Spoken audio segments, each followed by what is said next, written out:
अथ श्री विष्णु द्वादश नाम पंजर स्तोत्रम्। पुरस्तात् केशवः पातु चक्री जाम्बूनदप्रभः। पश्चान्नारायणः शङ्खी नीलजीमूतसन्निभः। इन्दीवरदलश्यामो माधवोर्ध्वं गदाधरः। गोविन्दो दक्षिणे पार्श्वे धन्वी चन्द्रप्रभो महान्। उत्तरे हलभृद्विष्णुः पद्मकिञ्जल्कसन्निभः। आग्नेयामरविन्दाभो मुसलीमधुसूदनः। त्रिविक्रमः खड्गपाणिर्निरित्यां ज्वलनप्रभः। वायव्यां वामनो वज्री तरुणादित्यदीप्तिमान्। ऐशान्यां पुण्डरीकाभः श्रीधरः पट्टसायुधः। विद्युत्प्रभो हृषीकेशो ह्यवाच्यां दिशि मुद्गरी। हृत्पद्मपद्मनाभो मे सहस्रार्कसमप्रभः। सर्वायुधः सर्वशक्तिः सर्वज्ञः सर्वतोमुखः। इन्द्रगोपकसङ्कासः पाशहस्तोपराजितः। सबाह्याभ्यन्तरं देहं व्याप्य दामोदरः स्थितः। एवं सर्वत्र मच्छिद्रं नाम 12 पंजरं। प्रविष्टोऽहं न मे किञ्चित् भयं नास्ति कदाचन। अथ श्री लघु विष्णुसहस्रनाम स्तोत्रम्।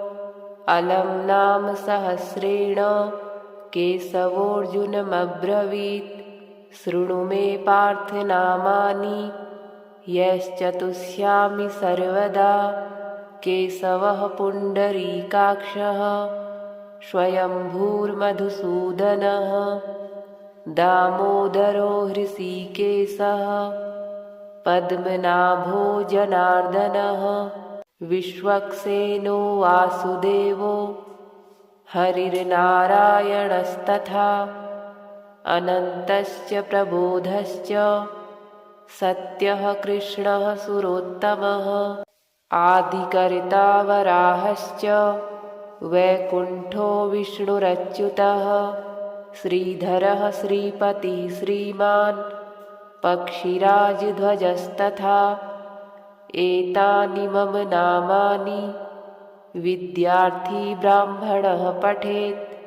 क्षत्रियो विजयस्यार्थे वैश्यो धनसमृद्धये। नाग्निराजभयं तस्य न चोरात्पन्नगाद्भयं। राक्षसेभ्यो भयं नास्ति व्याधिभिर्नैव पीड्यते। इदं नाम सहस्रं तु केशवेनोद्धृतं स्तवम्। उद्धृत्य चार्जुने दत्तं युद्धे शत्रुविनाशनम्। अथ श्री विष्णु द्वादश नाम पंजर स्तोत्रम्। पुरस्तात् केशवः पातु चक्री जाम्बूनदप्रभः। पश्चान्नारायणः शङ्खी नीलजीमूतसन्निभः। इन्दीवरदलश्यामो माधवोर्ध्वं गदाधरः। गोविन्दो दक्षिणे पार्श्वे धन्वी चन्द्रप्रभो महान्। उत्तरे हलभृद्विष्णुः पद्मकिञ्जल्कसन्निभः। आग्नेयामरविन्दाभो मुसलीमधुसूदनः। त्रिविक्रमः खड्गपाणिर्निरित्यां ज्वलनप्रभः। वायव्यां वामनो वज्री तरुणादित्यदीप्तिमान्। ऐशान्यां पुण्डरीकाभः श्रीधरः पट्टसायुधः।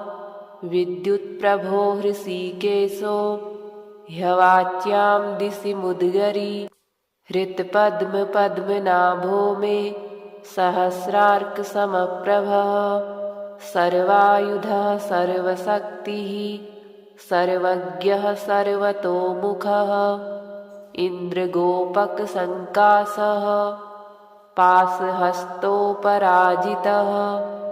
सबाह्याभ्यन्तरं देहं व्याप्य दामोदरः स्थितः एवं सर्वत्र मच्छिद्रं नाम 12 पञ्जरं प्रविष्टोऽहं न मे किञ्चित् भयं नास्ति कदाचन।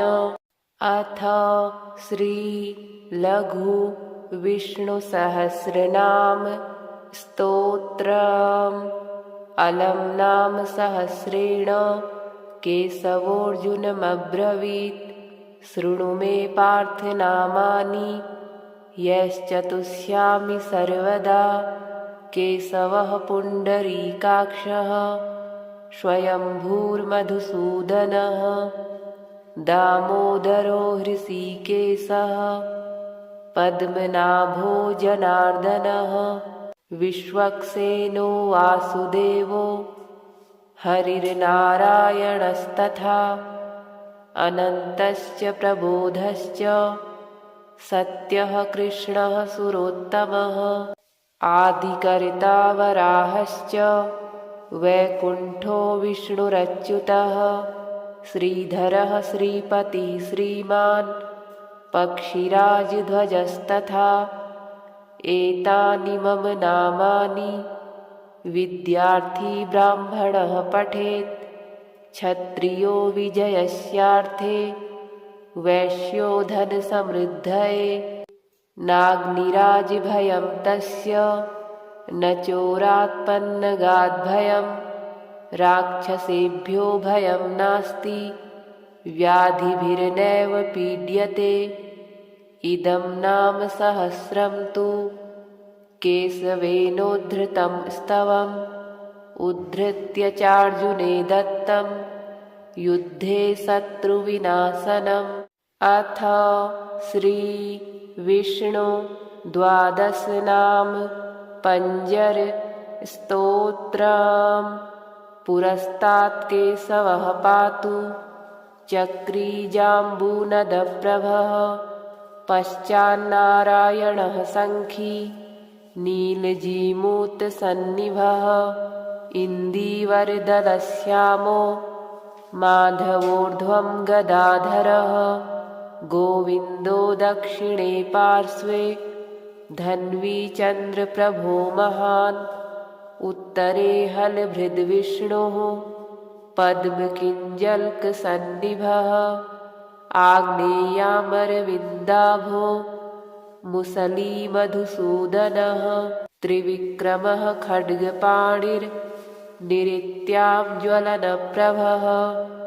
वायव्यां वामनो वज्री तरुणादित्यदीप्तिमान् ऐशान्यां पुण्डरीकाभः श्रीधरः पट्टसायुधः विद्युत्प्रभो हृषीकेशो ह्यवाच्यां दिशि मुद्गरी हृत्पद्मपद्मनाभो मे सहस्रार्कसमप्रभः सर्वायुधः सर्वशक्तिः सर्वज्ञः सर्वतोमुखः इन्द्रगोपकसङ्कासः पाशहस्तोपराजितः सबाह्याभ्यन्तरं देहं व्याप्य दामोदरः स्थितः एवं सर्वत्र मच्छिद्रं नाम 12 पञ्जरं प्रविष्टोऽहं न मे किञ्चित् भयं नास्ति कदाचन। अथ श्री लघु विष्णुसहस्रनाम स्तोत्रम्। अलं नाम सहस्रेण केशवोऽर्जुनमब्रवीत् शृणु मे पार्थ नामानि यश्चतुष्यामि सर्वदा। केशवः पुण्डरीकाक्षः स्वयंभूर्मधुसूदनः दामोदरो हृषीकेशः पद्मनाभो जनार्दनः विश्वक्सेनो वासुदेवो हरिर्नारायणस्तथा अनन्तश्च प्रबोधश्च सत्यः कृष्णः सुरोत्तमः आदिकर्ता वराहश्च वैकुण्ठो विष्णुरच्युतः श्रीधरः श्रीपतिः श्रीमान् पक्षिराजध्वजस्तथा एतानि मम नामानि विद्यार्थी ब्राह्मणः पठेत् क्षत्रियो विजयस्यार्थे वैश्यो धनसमृद्धये नाग्निराजभयं तस्य न चोरात्पन्नगाद्भयं राक्षसेभ्यो भयं नास्ति व्याधिभिर्नैव पीड्यते इदं नाम सहस्रं तु केशवेनोद्धृतं स्तवम् उद्धृत्य चार्जुने दत्तं युद्धे शत्रुविनाशनम् अथ श्री विष्णु द्वादशनाम पंजर स्तोत्रम् पुरस्तात् केशवः पातु चक्रीजाम्बूनदप्रभः पश्चान्नारायणः सङ्खी नीलजीमूतसन्निभः इन्दीवरदलश्यामो माधवोर्ध्वं गदाधरः गोविन्दो दक्षिणे पार्श्वे धन्वी चन्द्रप्रभो महान् उत्तरे हलभृद्विष्णुः पद्मकिञ्जल्कसन्निभः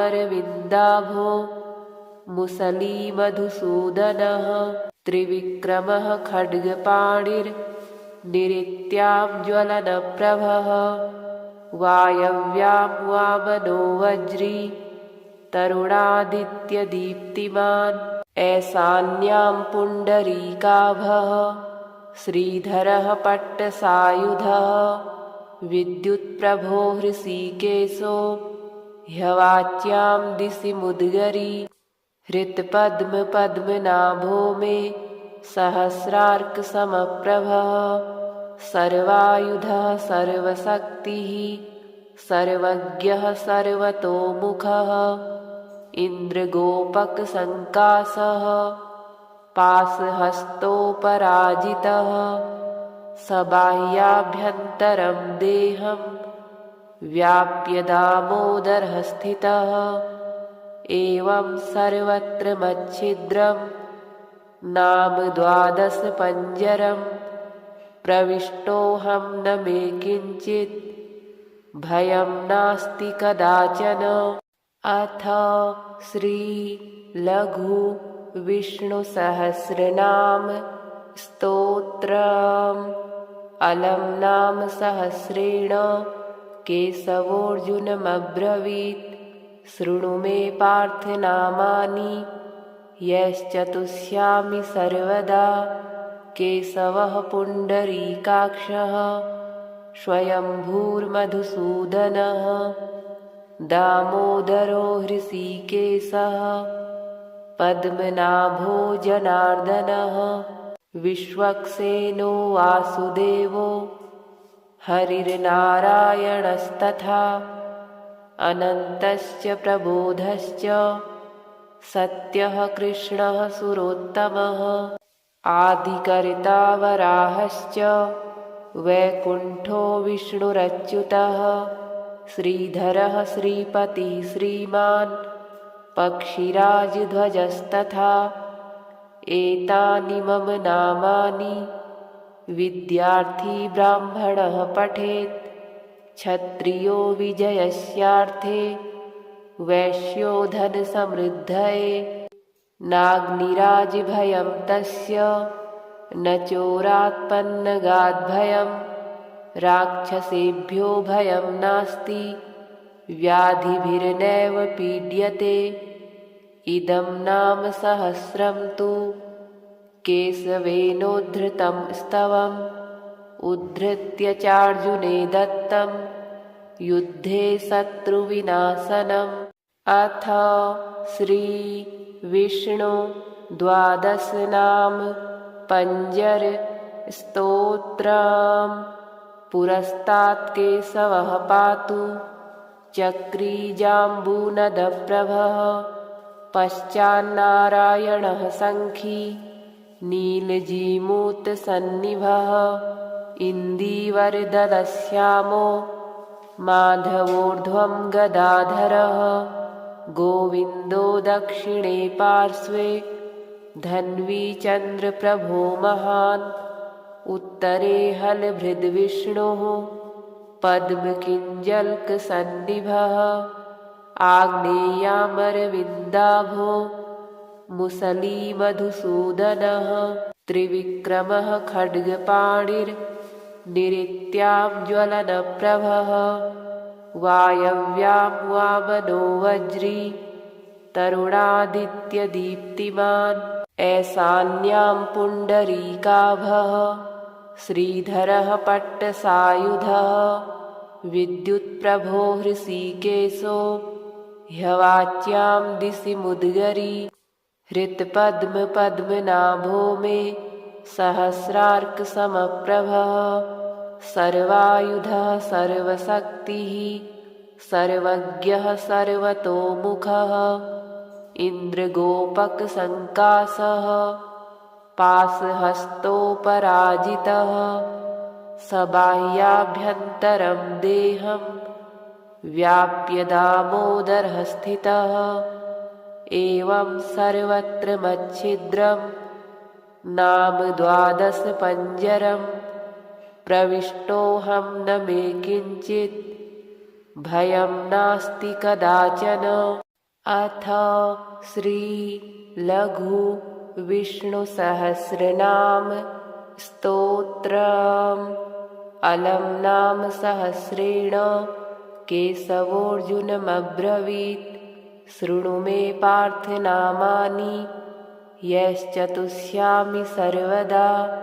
केशवः पुण्डरीकाक्षः स्वयंभूर्मधुसूदनः। दामोदरो हृषीकेशः पद्मनाभो जनार्दनः। विश्वक्सेनो वासुदेवो हरिर्नारायणस्तथा। अनन्तश्च प्रबोधश्च सत्यः कृष्णः सुरोत्तमः। आदिकर्ता वराहश्च वैकुण्ठो विष्णुरच्युतः। श्रीधरः श्रीपतिः श्रीमान् पक्षिराजध्वजस्तथा। एतानि मम नामानि विद्यार्थी ब्राह्मणः पठेत्। क्षत्रियो विजयस्यार्थे वैश्यो धनसमृद्धये। नाग्निराजभयं तस्य न चोरात्पन्नगाद्भयम्। राक्षसेभ्यो भयं नास्ति व्याधिभिर्नैव पीड्यते। इदं नाम सहस्रं तु केशवेनोद्धृतं स्तवम्। उद्धृत्य चार्जुने दत्तं युद्धे शत्रुविनाशनम्। अथ श्री विष्णु द्वादश नाम पंजर स्तोत्रम्। पुरस्तात् केशवः पातु चक्री जाम्बूनदप्रभः। पश्चान्नारायणः शङ्खी नीलजीमूतसन्निभः। इन्दीवरदलश्यामो माधवोर्ध्वं गदाधरः। गोविन्दो दक्षिणे पार्श्वे धन्वी चन्द्रप्रभो महान्। उत्तरे हलभृद्विष्णुः पद्मकिञ्जल्कसन्निभः। आग्नेयामरविन्दाभो मुसलीमधुसूदनः। त्रिविक्रमः खड्गपाणिर्निरित्यां ज्वलनप्रभः। वायव्यां वामनो वज्री तरुणादित्यदीप्तिमान्। ऐशान्यां पुण्डरीकाभः श्रीधरः पट्टसायुधः। विद्युत्प्रभो हृषीकेशो ह्यवाच्यां दिशि मुद्गरी हृत्पद्मपद्मनाभो मे सहस्रार्कसमप्रभः सर्वायुधः सर्वशक्तिः सर्वज्ञः सर्वतोमुखः इन्द्रगोपकसङ्कासः पाशहस्तोपराजितः सबाह्याभ्यन्तरं देहं व्याप्य दामोदरः स्थितः एवं सर्वत्र मच्छिद्रं नाम 12 पञ्जरं प्रविष्टोऽहं न मे किञ्चित् भयं नास्ति कदाचन। अथ श्री लघु विष्णुसहस्रनाम स्तोत्रम्। अलं नाम सहस्रेण केशवोऽर्जुनमब्रवीत् शृणु मे पार्थ नामानि यश्चतुष्यामि सर्वदा। केशवः पुण्डरीकाक्षः स्वयंभूर्मधुसूदनः दामोदरो हृषीकेशः पद्मनाभो जनार्दनः विश्वक्सेनो वासुदेवो हरिर्नारायणस्तथा अनन्तश्च प्रबोधश्च सत्यः कृष्णः सुरोत्तमः आदिकर्ता वराहश्च वैकुण्ठो विष्णुरच्युतः श्रीधरः श्रीपतिः श्रीमान् पक्षिराजध्वजस्तथा एतानि मम नामानि विद्यार्थी ब्राह्मणः पठेत् क्षत्रियो विजयस्यार्थे वैश्यो धनसमृद्धये नाग्निराजभयं तस्य न चोरात्पन्नगाद्भयं राक्षसेभ्यो भयं नास्ति व्याधिभिर्नैव पीड्यते। इदं नाम सहस्रं तु केशवेनोद्धृतं स्तवम् उद्धृत्य चार्जुने दत्तं युद्धे शत्रुविनाशनम्। अथ श्री विष्णु 12 नाम पञ्जर स्तोत्रम्। पुरस्तात् केशवः पातु चक्री जाम्बूनदप्रभः पश्चान्नारायणः शङ्खी नीलजीमूतसन्निभः इन्दीवरदलश्यामो माधवोर्ध्वं गदाधरः गोविन्दो दक्षिणे पार्श्वे धन्वी चन्द्रप्रभो महान् उत्तरे हलभृद्विष्णुः पद्मकिञ्जल्कसन्निभः आग्नेयामरविन्दाभो मुसलीमधुसूदनः त्रिविक्रमः खड्गपाणिर्निरित्याज्वलनप्रभः वायव्यां वामनो वज्री तरुणादित्यदीप्तिमान् ऐशान्यां पुण्डरीकाभः श्रीधरः पट्टसायुधः विद्युत्प्रभो हृषीकेशो ह्यवाच्यां दिशि मुद्गरी हृत्पद्मपद्मनाभो मे सहस्रार्कसमप्रभः सर्वायुधः सर्वशक्तिः सर्वज्ञः सर्वतोमुखः इन्द्रगोपकसङ्कासः पाशहस्तोपराजितः सबाह्याभ्यन्तरं देहं व्याप्य दामोदरः स्थितः एवं सर्वत्र मच्छिद्रं नाम 12 पञ्जरं प्रविष्टोऽहं न मे किञ्चित् भयं नास्ति कदाचन। अथ श्री लघु विष्णुसहस्रनाम स्तोत्रम्। अलं नाम सहस्रेण केशवोऽर्जुनमब्रवीत् शृणु मे पार्थ नामानि यश्चतुष्यामि सर्वदा। केशवः पुण्डरीकाक्षः स्वयंभूर्मधुसूदनः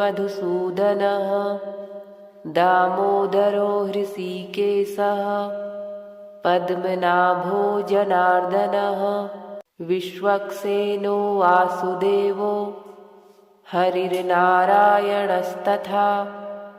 अनन्तश्च प्रबोधश्च सत्यः कृष्णः सुरोत्तमः आदिकर्ता वराहश्च वैकुण्ठो विष्णुरच्युतः श्रीधरः श्रीपतिः श्रीमान् पक्षिराजध्वजस्तथा एतानि मम नामानि विद्यार्थी ब्राह्मणः पठेत् क्षत्रियो विजयस्यार्थे वैश्यो धनसमृद्धये नाग्निराजभयं तस्य न चोरात्पन्नगाद्भयं राक्षसेभ्यो भयं नास्ति व्याधिभिर्नैव पीड्यते इदं नाम सहस्रं तु केशवेनोद्धृतं स्तवम् उद्धृत्य चार्जुने दत्तं युद्धे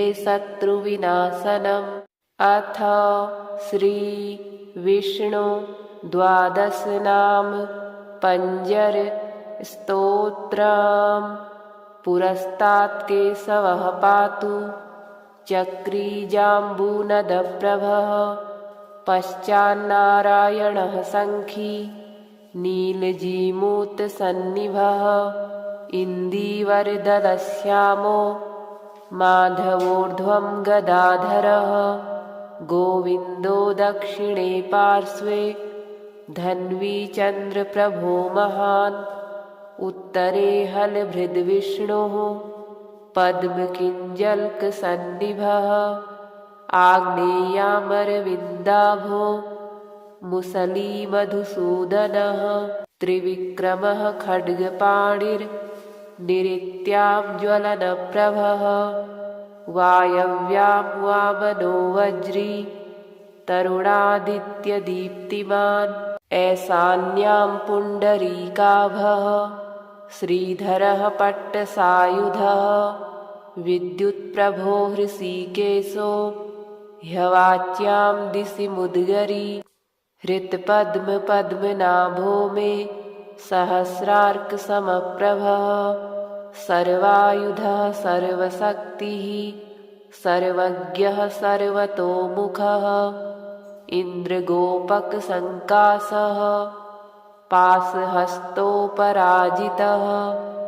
सबाह्याभ्यन्तरं देहं व्याप्य दामोदरः स्थितः एवं सर्वत्र मच्छिद्रं नाम 12 पञ्जरं प्रविष्टोऽहं न मे किञ्चित् भयं नास्ति कदाचन।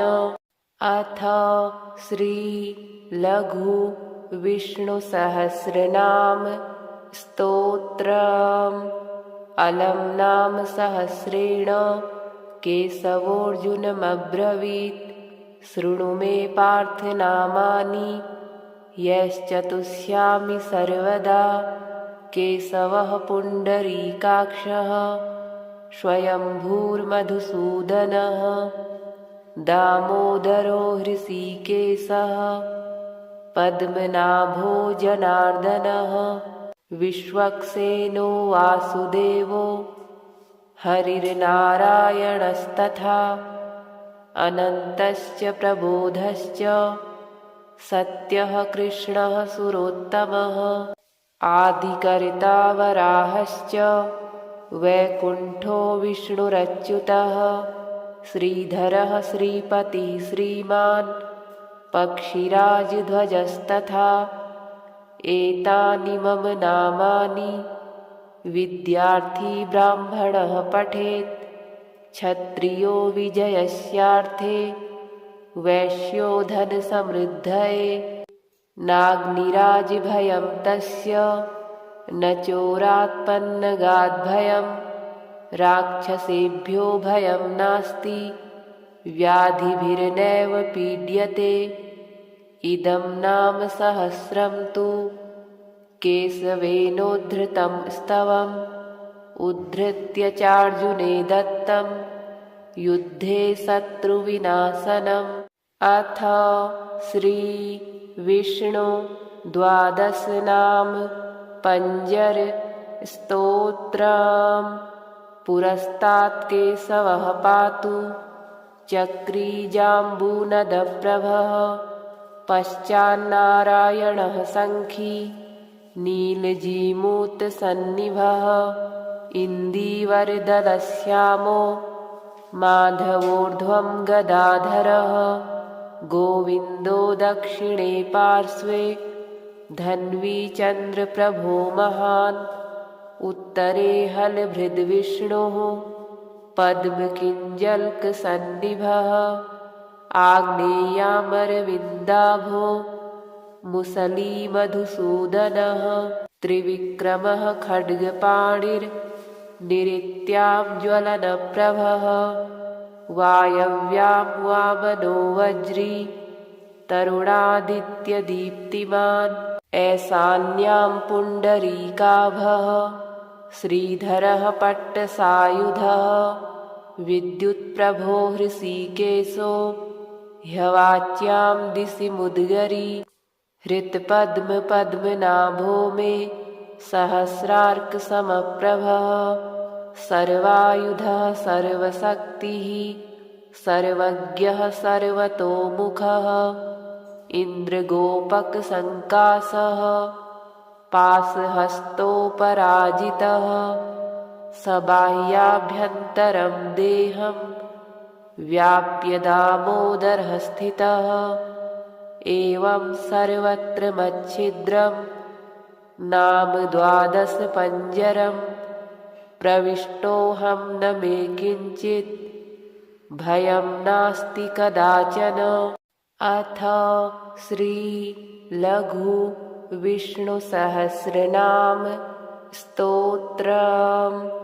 अलं नाम सहस्रेण केशवोऽर्जुनमब्रवीत्, शृणु मे पार्थ नामानि यश्चतुष्यामि सर्वदा। केशवः पुण्डरीकाक्षः स्वयंभूर्मधुसूदनः, दामोदरो हृषीकेशः पद्मनाभो जनार्दनः, विश्वक्सेनो वासुदेवो हरिर्नारायणस्तथा, अनन्तश्च प्रबोधश्च सत्यः कृष्णः सुरोत्तमः, आदिकर्ता वराहश्च वैकुण्ठो विष्णुरच्युतः, श्रीधरः श्रीपतिः श्रीमान् पक्षिराजध्वजस्तथा। एतानि मम नामानि विद्यार्थी ब्राह्मणः पठेत्, क्षत्रियो विजयस्यार्थे वैश्यो धनसमृद्धये। नाग्निराजभयं तस्य न चोरात्पन्नगाद्भयं, राक्षसेभ्यो भयं नास्ति व्याधिभिर्नैव पीड्यते। इदं नाम सहस्रं तु केशवेनोद्धृतं स्तवम्, उद्धृत्य चार्जुने दत्तं युद्धे शत्रुविनाशनम्। अथ श्री विष्णु द्वादश नाम पंजर स्तोत्रम्।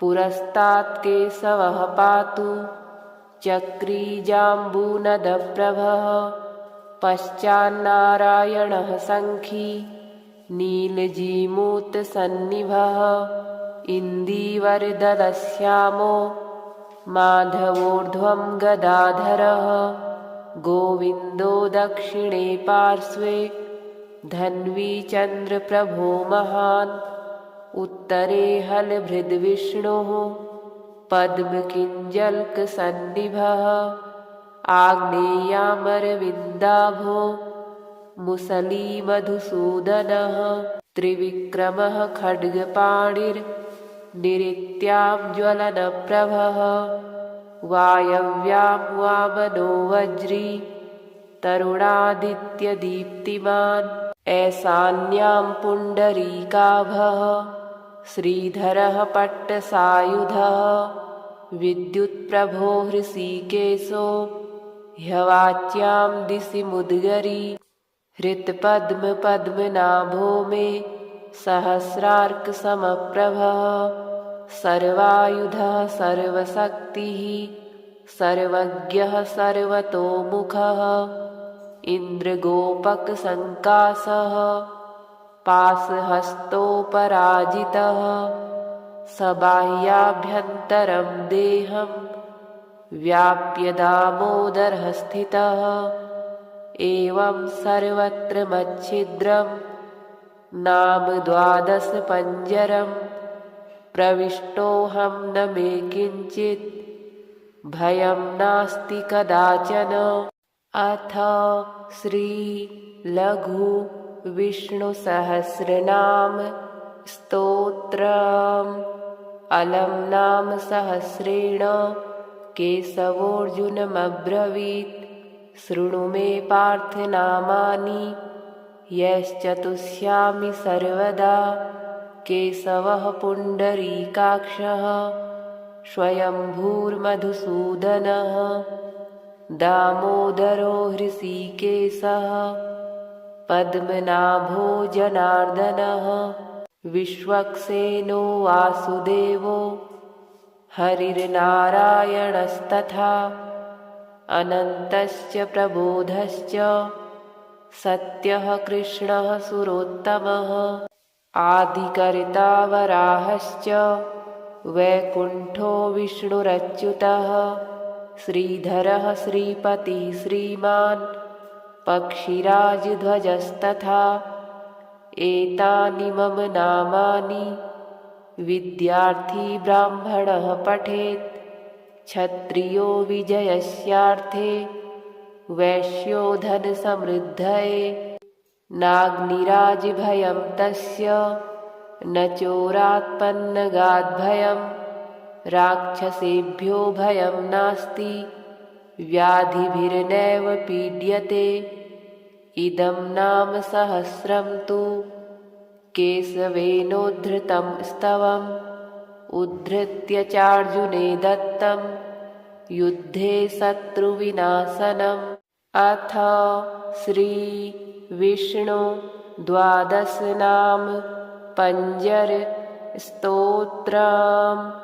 पुरस्तात् केशवः पातु चक्रीजाम्बूनदप्रभः पश्चान्नारायणः सङ्खी नीलजीमूतसन्निभः इन्दीवरदलश्यामो माधवोर्ध्वं गदाधरः गोविन्दो दक्षिणे पार्श्वे धन्वी चन्द्रप्रभो महान् उत्तरे हलभृद्विष्णुः पद्मकिञ्जल्कसन्निभः आग्नेयामरविन्दाभो मुसलीमधुसूदनः त्रिविक्रमः खड्गपाणिर्निरित्याज्वलनप्रभः वायव्यां वामनो वज्री तरुणादित्यदीप्तिमान् ऐशान्यां पुण्डरीकाभः श्रीधरः पट्टसायुधः विद्युत्प्रभो हृषीकेशो ह्यवाच्यां दिशि मुद्गरी हृत्पद्मपद्मनाभो मे सहस्रार्कसमप्रभः सर्वायुधः सर्वशक्तिः सर्वज्ञः सर्वतोमुखः इन्द्रगोपकसङ्कासः पाशहस्तोपराजितः सबाह्याभ्यन्तरं देहं व्याप्य दामोदरः स्थितः एवं सर्वत्र मच्छिद्रं नाम 12 पञ्जरं प्रविष्टोऽहं न मे किञ्चित् भयं नास्ति कदाचन। अथ श्री लघु विष्णुसहस्रनाम स्तोत्रम्। अलम् नाम सहस्रेण केशवोऽर्जुनमब्रवीत् शृणु मे पार्थ नामानि यश्चतुष्यामि सर्वदा। केशवः पुण्डरीकाक्षः स्वयंभूर्मधुसूदनः दामोदरो हृषीकेशः पद्मनाभो जनार्दनः विश्वक्सेनो वासुदेवो हरिर्नारायणस्तथा अनन्तश्च प्रबोधश्च सत्यः कृष्णः सुरोत्तमः आदिकर्ता वराहश्च वैकुण्ठो विष्णुरच्युतः श्रीधरः श्रीपतिः श्रीमान् पक्षिराजध्वजस्तथा एतानि मम नामानि विद्यार्थी ब्राह्मणः पठेत् क्षत्रियो विजयस्यार्थे वैश्यो धनसमृद्धये नाग्निराजभयं तस्य न चोरात्पन्नगाद्भयं राक्षसेभ्यो भयं नास्ति व्याधिभिर्नैव पीड्यते इदं नाम सहस्रं तु केशवेनोद्धृतं स्तवम् उद्धृत्य चार्जुने दत्तं युद्धे शत्रुविनाशनम्।